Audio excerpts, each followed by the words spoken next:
solemnly swear that the testimony you're about to give before this court and jury to be the truth, the whole truth, nothing but the truth, so help you? I do. Make sure you speak correctly into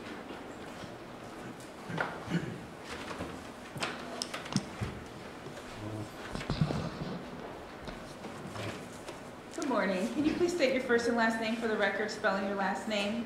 Michael Trimpe, Trimpe. And where are you employed? At the Hamilton County Coroner's Crime Laboratory. And what do you do? I have been a trace evidence examiner for 37 years. And a trace evidence examiner analyzes small things like hairs, fibers, paint, glass, soil, explosives, usually using microscopes and many chemical methods. But also for the last 4 years, I am the director of the crime lab. Okay, sir. And have you been qualified to testify as an expert in your field? Yes, well over 200 times. All right. Mr. McNamara. Judge, will stipulate Mr. Trimpe's. Okay, thank you. Go ahead, Mr. Jeffrey. Thank you. Turn your attention to the shooting death of Sam DuBose. Were you asked to do something to help with that investigation, or in that case, some testing? Yes, I was. Okay, and what items were submitted to you? They submitted the the driver's side car door from Sam DuBose's car, also the duty belt from Ray Tenzing, and his boots, and then also a flashlight of his. Okay, and did that all come at the same time? How did that happen? No, we got the duty belt first, and then the car door and the flashlight, and then I asked for the boots to be submitted, and those came a couple weeks later. Okay. I'm going to hand you what's going to make marked States Exhibit 22A and 22B.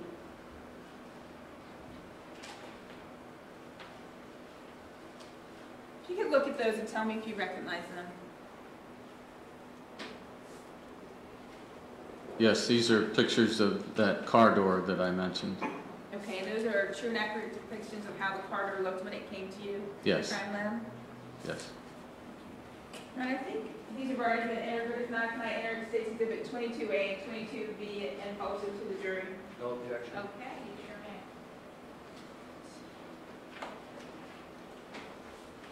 I'll put up 22B. And then if you could just give us an idea of what would you do with this item? What would you do? Well, I was asked to look for automotive paint on the duty belt and things on the duty belt, and so this was the car door that he could have been in contact with, and so I was looking for anything unusual, an unusual scratch or abrasion on this car door. Obviously, we have some scratches at the bottom there that are typically from it hitting a stationary object, but I was looking for scratches around the area where an officer may be leaning in the car or be caught up on the car. Okay.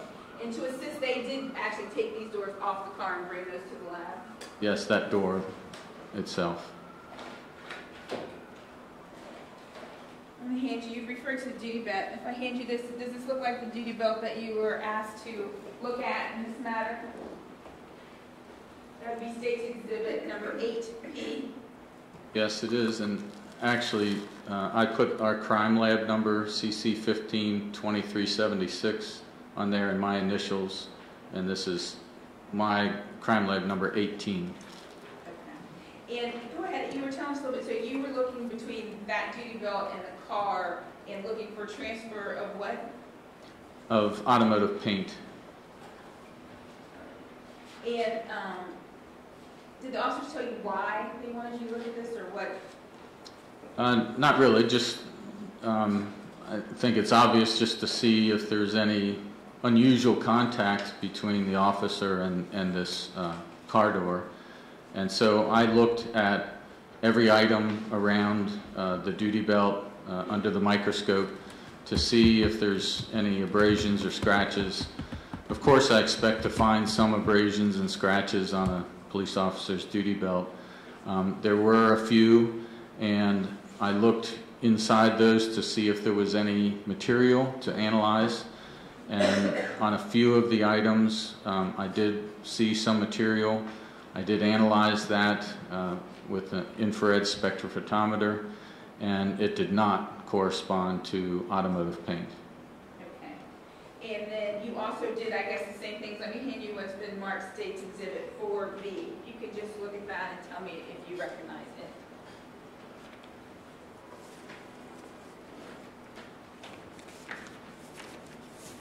Yes, 4B, again, has our crime lab number on it, CC 15-2376, my initials. This is evidence item number 19.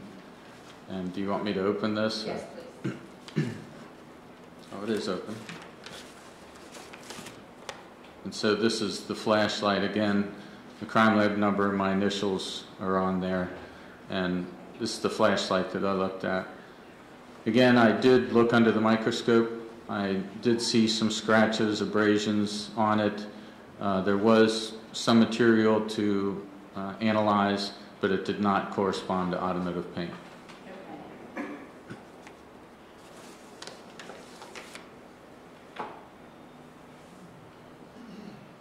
Now let me hand you what's been marked State's Exhibit 8Q. And you told us that these are actually something that you requested that they sent to you?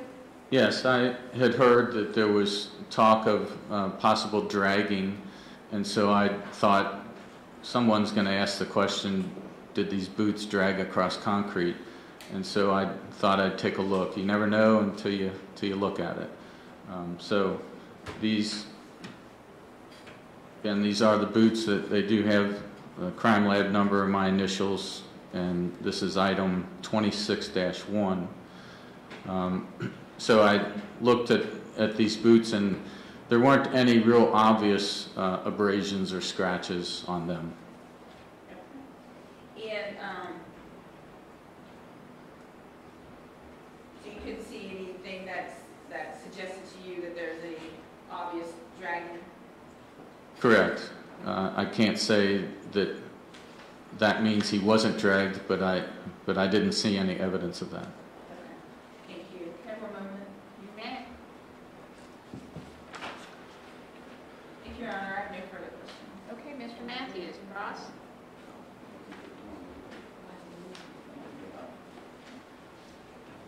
Thank you, Your Honor.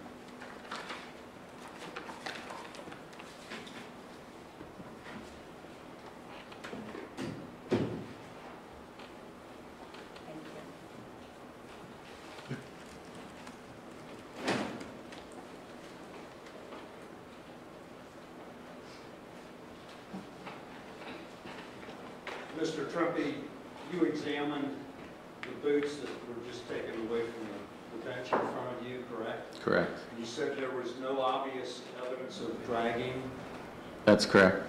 but you also indicated that just because there was no obvious evidence of that, that doesn't mean that Ray Tenzing wasn't dragged in some manner, correct? That's correct. And I thought you indicated that there were some kind of abrasions or scratches you saw, but is that a correct statement on my part? On the boots? there was a couple small tears or a scratch, but nothing like I would expect dragging across concrete. Okay. If I told you the road was blacktop, would that make any difference to you? No. You indicated you examined the flashlight, correct? Correct. And you said that there was no paint transfer in any of the scratches on that flashlight. Correct. I did not find any automotive paint in those scratches. But you indicated that there was some type of material in those scratches, correct? Yes. Were you able to determine what that was? I didn't really go further to identify it other than that it wasn't automotive paint. And a couple of the items that had material in it, I could make a guess, but I didn't do a full-blown analysis to identify that material. What were those couple of items? One of them looked like wallboard, plasterboard. One of them looked like Comet cleaner, but I can't say that for sure because I was only interested in identifying automotive paint or not. Okay. Could you tell through your examination whether the damage that you observed on the flashlight was fresh damage, new damage? No, I can't really say how old the abrasions were. Okay.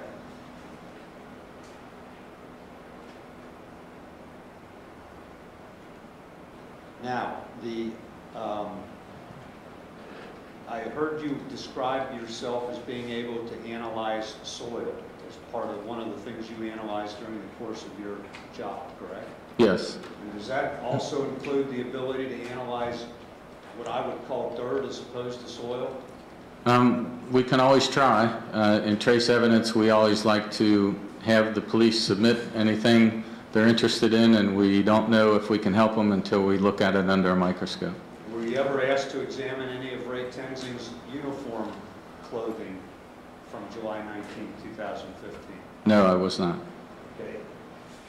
Let's assume that you had been asked and you examined the car. Well, let me back up. The car door that was submitted to you came from the vehicle you were told was Sam DeBose's Honda Accord, correct? Correct. What was the condition of that door with reference to cleanliness? Well, it certainly had several scratches on it, as you can see. I don't recall seeing any dirt on that door. Okay. You don't recall, or you weren't looking for it? Well, I wasn't specifically looking for that. So you don't know whether it was there or not, correct? Correct.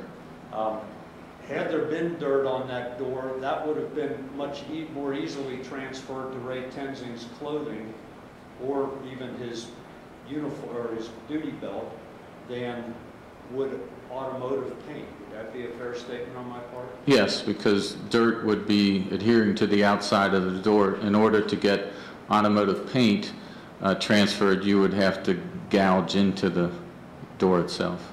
And you didn't find any gouge marks when you examined that door, correct? There were some scratches, and I did look. There was one scratch in particular which isn't really depicted on that picture because of the lighting, but there was one scratch that was about 18 inches long in the middle of the door, but it didn't go into the paint. It was only as deep as the clear coat outer part.